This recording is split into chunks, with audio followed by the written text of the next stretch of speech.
Hey, salut tout le monde, c'est Alex. Aujourd'hui, une nouvelle vidéo. Et ouais, je sais, ça faisait longtemps. Mais aujourd'hui, j'ai acheté un nouvel iPhone et je me suis dit, bah tiens, je vais vous partager un petit peu le déballage et mes premières impressions. Tiens, ça fait du bruit ce truc-là, le petit sac à pain qui donne. Donc je vais aller chercher ce matin même. Vous aurez la vidéo de toute façon dans quelques instants. C'est l'iPhone 11 Pro tout court. Donc j'ai choisi le modèle 11 Pro parce que le 11 Pro Max, j'ai jamais les poches qu'il faut, c'est trop gros. Donc voici l'iPhone 11 en modèle noir. Comme vous le voyez sur le site d'Apple ici, en France, il coûte 1159 € en version minimale, c'est-à-dire version 64 Go. Il y a 4 coloris. Hop. Et en version 512 Go, on peut monter jusqu'à presque 1600 balles. À savoir que moi, je l'ai acheté à l'Apple Store de Genève, donc quand on est frontalier, on peut gagner une centaine de balles sur la conversion.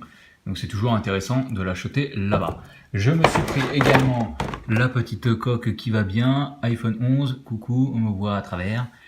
L'iPhone 11, iPhone 11 tout court. J'espère qu'ils ne sont pas plantés, qu'ils m'ont pas donné une coque pour iPhone 11 simple.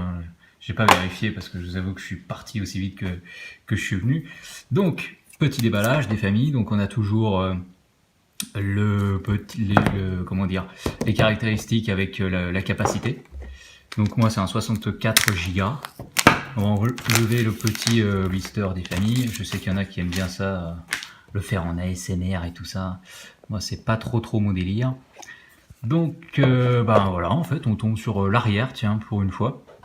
On tombe sur l'arrière au lieu de la face avant de l'iPhone qui met en avant les trois objectifs. Putain, ils sont quand même assez énormes. Bon, moi j'avais un iPhone X tout court, j'ai pas pris l'iPhone XS parce que j'ai trouvé que il manquait un petit peu de nouveauté. Du coup, celui-ci, vu que j'aime bien la photo, j'ai un petit peu craqué dessus. Donc on voit bien quand même les trois appareils photo qui dépassent quand même de ouf. En fait, si vous voulez, il y a donc la coque qui est un peu un revêtement vert mat. En fait, la matière vert, hein, mais là c'est teinté en fait en gris mat. Puis ensuite, il y a une petite surcouche ici. Donc on dirait comme une petite plaque de verre, et ensuite il y a les trois capteurs qui dépassent de nouveau, donc c'est vrai qu'il sera pas forcément super stable sur une table, vous voyez. Ouais, non, encore ça va. Donc on a le flash ici, on a le micro ici, un petit peu comme avant. On a toujours les petits traits des antennes sur les côtés, le petit vibreur ici, les touches volume là-dessus, ça change pas beaucoup par rapport à avant. Donc on a toujours un port Lightning, on a... Tiens, ils ont enlevé... ici, il me semble que normalement on avait les deux trucs pareils, les nombres de trous, je sais plus. Hein. Là, ça a dû être pour le... Ah oui, je crois que c'est à partir de l'XS tout court qu'ils ont commencé à faire ça parce qu'il y a deux cartes SIM possibles. En fait, il y en a une physique et une virtuelle. Donc c'est pour ça ils ont mis une antenne en plus de mémoire. Donc ici toujours le port Lightning et ici le port carte SIM qui est peut-être légèrement plus en bas que avant, franchement je sais plus trop. Ici le bouton pour l'allumer, d'ailleurs on va commencer par ça. Au niveau de l'écran c'est exactement le même qu'avant. Ah c'est bien, ils ont mis un petit peu de batterie. Dans le sens où c'est toujours la même technologie, c'est un OLED, c'est le même en termes de diagonale. Ils l'ont un peu amélioré, ils ont mis je crois un petit peu plus de luminosité, ça tombait bien parce que dès qu'il faisait un peu beau, je voyais plus rien sur mon téléphone, même si la luminosité était à fond et toutes les options désactivées, les options pour le rendre un peu jaune et tout ça. Donc voilà, et puis apparemment ils ont amélioré Face ID, il avait déjà amélioré sur le XS mais j'ai pas eu l'occasion de tester ça. Là vous voyez je suis juste au-dessus, on me voit peut-être par transparence. Donc là j'ai une option de démarrage rapide, on s'en fout, on va la configurer manuellement. Alors la B-Box d'Alex, hop, je vous l'enlève 2 minutes, on va taper le petit mot de passe. Voilà. Le petit mot de passe des familles, vous remarquerez qu'il y a un paquet de réseaux chez moi. Avec la mienne, au moins je l'ai renommée, on la voit tout de suite. D'ailleurs, pendant le temps qu'il fait sa vie l'iPhone, on va continuer le déballage. Donc on a toujours les petits papiers qui vont bien avec en 1 milliard de langues, avec les fameux autocollants Apple que je mets partout et du coup je sais plus où les mettre. La petite trappe pour la carte SIM. Pour ça, je passe assez rapidement. Ici, on a les fameux écouteurs Lightning. Bon ça, je suis pas sûr que ce soit très utile de les déballer entièrement. Vous les connaissez, c'est les mêmes. Ici, le chargeur. Donc ça, j'ai l'impression que c'est le même chargeur que mon iPad Pro.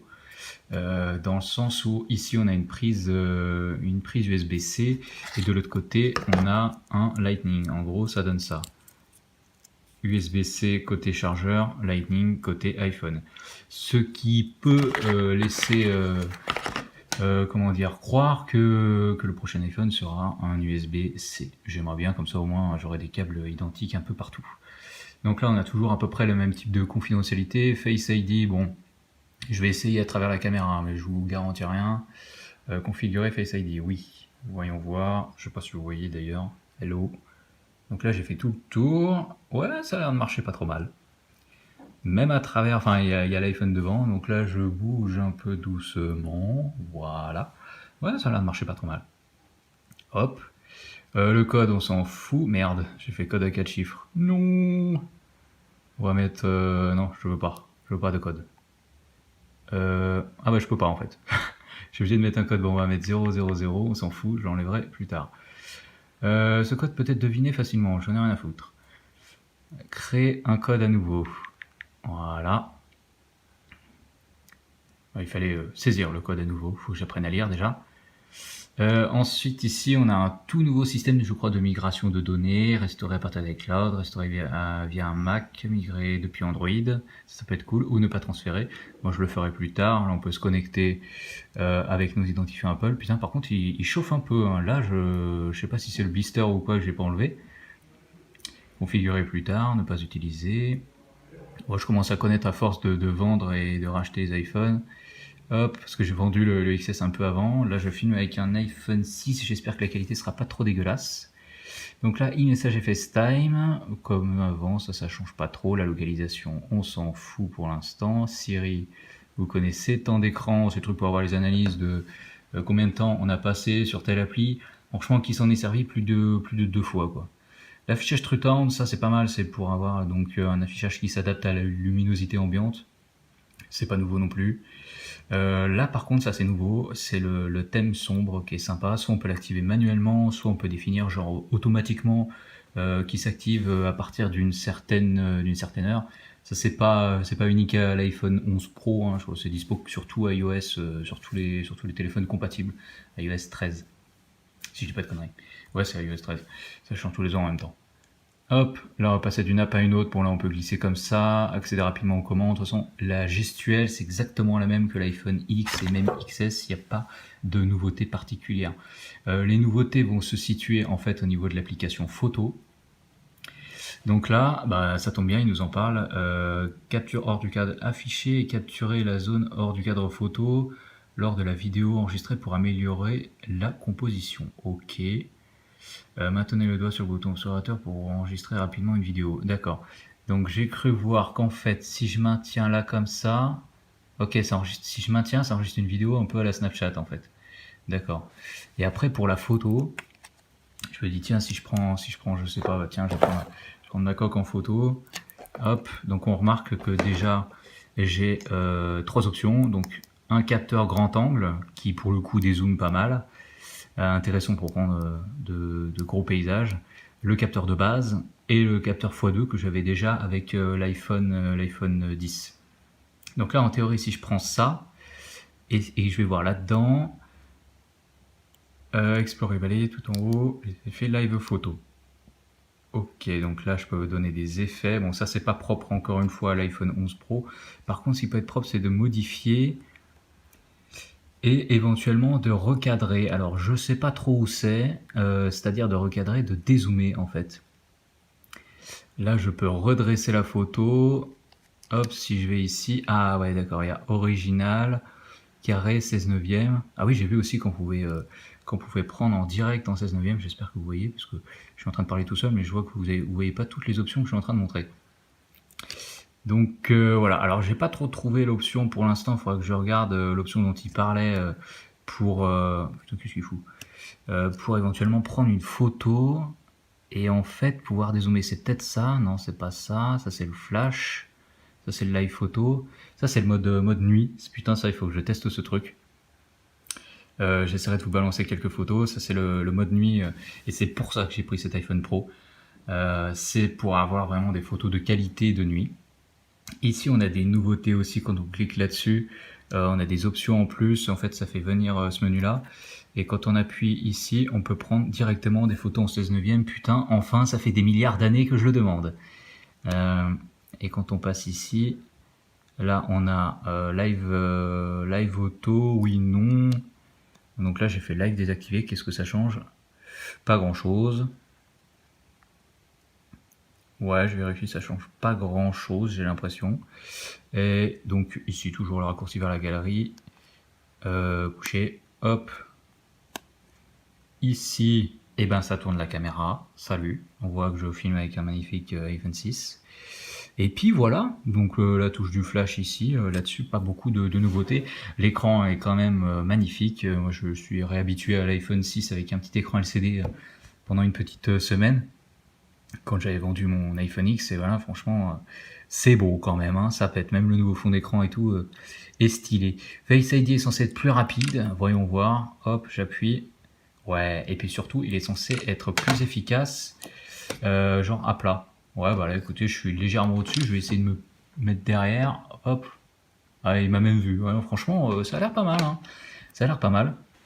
Et puis après, ben, les nouveautés, ça va être la capacité du capteur photo, hein, comme je vous dis, le grand angle, le classique et le zoomé. Les deux qu'on avait avant, ils ont été perfectionnés. Puis le grand angle, je sais plus s'il est stabilisé ou pas, mais en tout cas, regardez, waouh, ça donne un truc vraiment assez impressionnant. On voit ma télé en fond. Donc voilà, bah écoutez, moi je vais aller tester tout ça. Là c'est un modèle 64 Go. J'ai pris la petite capacité parce que je mets tout dans le cloud. J'aime bien le cloud. Donc voilà. Et puis il y a une petite nouveauté aussi, tiens, tant que j'y pense. Quand on se met en mode selfie, ils ont inventé un truc qui s'appelle les Slofies. En gros, c'est un genre de selfie au ralenti, et quand on tourne la caméra comme ça aussi, ça dézoome un peu. Voilà, c'est un peu la nouveauté. Genre quand on bouge comme ça, je sais plus trop comment ils font. Je sais peut-être sur le côté.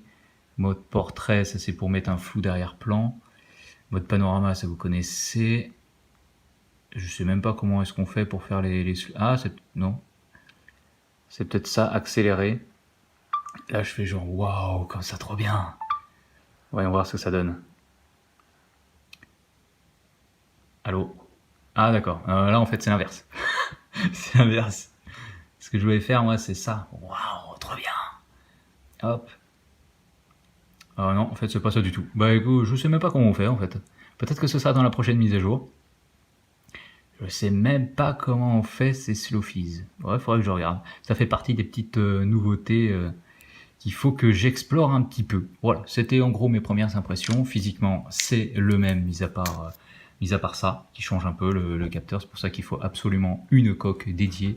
Et j'espère que c'est une coque, ça a l'air d'être à peu près bon, une coque compatible. Donc voilà, et puis il y a 2-3 fonctions aussi que j'aimerais bien tester par rapport à l'iPhone XS que j'avais pas eu du coup, par exemple le double SIM et 2-3 petits trucs comme ça, donc la réactivité de Face ID, donc voilà, je vais mettre tout ça en place et j'essaierai de vous mettre peut-être quelques clichés dans une seconde vidéo, parce que demain je vais à un événement justement où je vais avoir la possibilité, je sais pas si c'est la Coupe Iker, je sais pas si vous connaissez à Grenoble, je vais avoir la possibilité de prendre quelques photos bien sympathiques. Voilà, sur ce, je vous remercie d'avoir suivi ce petit déballage des familles. Et puis maintenant, à moi de jouer, il faut que je transfère toutes les données et tout. Même si c'est relativement bien fait, il y a quand même un petit peu de délai pour tout restaurer. Allez, à plus tout le monde, ciao.